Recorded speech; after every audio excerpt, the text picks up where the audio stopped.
साथ संगत जी, प्यार से कहना धन निरंकार जी। साथ संगत जी, आज का विषय मैं हाँ सदा बुल्लनहार, तू है दाता बख्शनहार। सैकड़ों बार ये शब्द कानों में गूंजा, सैकड़ों बार ये शब्द मुख से निकला, लेकिन साथ संगत जब तक ये मन में नहीं उतरता, जब तक मेरी अवस्था ये नहीं बन जाती, तब तक सत्संगत बात बनने वाली नहीं है। बहुत ही सुंदर और मुक्ति की तरफ ले जाने वाला ये विषय कि जब मैं अपनी महक को त्याग करके हमेशा प्रभु चरणों में, गुरु चरणों में ये अरदास कर रहा हूं, इस अवस्था में पहुंच गया हूं कि मैं हाँ सदा बुल्लनहार, मुझे माफी दे दो, तू है दाता बख्शनहार। सत्संगत, एक बार मोहम्मद जी एक वृक्ष के नीचे बैठे तपस्या कर रहे। आम का वृक्ष था। बच्चे आए, रोजाना उस वृक्ष के पास आते थे और उसको पत्थर मारते थे वृक्ष को, और आम मीठे मीठे उनको प्राप्त होते थे। ब्रह्मज्ञानी संतों के बच्चे सत्संगत बड़े समझदार। आज जब वो आए तो उन्होंने ध्यान नहीं किया कि वृक्ष के नीचे मोहम्मद साहब ध्यान लगाए हैं। आकर के पत्थर मारा, पत्थर जाकर के मोहम्मद साहब को लगा, क्रोध आ गया, बड़े क्रोध में आ गए। कहने लगे, ये पत्थर किसने मारा? अब बच्चे डर गए, क्योंकि जब कोई संत साधु इस अवस्था में आ जाए तो श्राप का भी डर लगता है कि अब जाने कौन सी बात बोल दें, कौन सा श्राप इनके मुख से निकले हमारे लिए।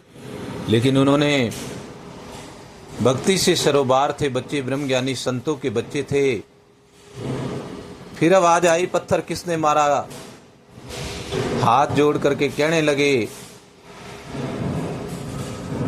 कि मालिक,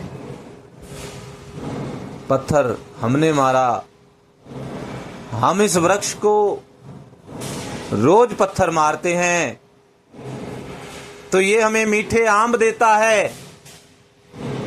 आप तो तीनों लोकों के मुर्शिद हैं, समय के पैगंबर हैं, आपको मारा है, आप हमें क्या देंगे? हम झोली फैला के खड़े हैं कि वृक्ष तो इतने मीठे आम देता है, आज ऐसे दुनिया के मालिक समय के पैगंबर को ये पत्थर वो लगा है, आप हमें क्या देंगे? खुश हो गए पीर, कहने लगे, मांगो बच्चों। गुस्सा शांत हो गया, क्या मांगते हो?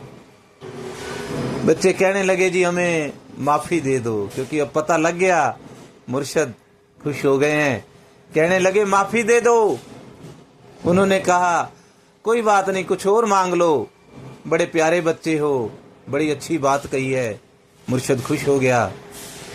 कहते फिर मोहम्मद साहब जी ने बोला, कुछ और मांग लो। कहने लगे, जी माफी दे दो। फिर तीसरी बार जब पूछा, कुछ और मांग लो बच्चों, कहने लगे, जी माफी दे दो। मुर्शिद ने कहा, जाओ, तुम्हें इस जहान की भी माफी, तुम्हें उस जहान की भी माफी। मैं सदा बुल्लनहार, तू है दाता बख्शनहार। ये अवस्था बड़ी प्यारी अवस्था, भक्त और भगवान सामने है। कहते जाओ, इस संसार में भी तुम्हें माफी, और जहां उस जगह जाओगे वहां की भी माफी। मुर्शिद खुश हो गया। ये अवस्था, मैं हाँ सदा बुल्लनहार, तू है दाता बख्शनहार। ऐसी अवस्था, ऐसी उच्च अवस्था, ऐसी सुंदर घड़ियां, भक्त और भगवान सामने सामने हैं। भक्त माफी मांग रहा है और दाता माफ कर रहा है। लेकिन साथ संगत, दूसरी तरफ हम इस माफी का गलत इस्तेमाल भी ना करें कि गलतियां करते चले जाएं, जान करके भी गलतियां करते चले जाएं कि माफी मांग लेंगे, तो ऐसा नहीं है।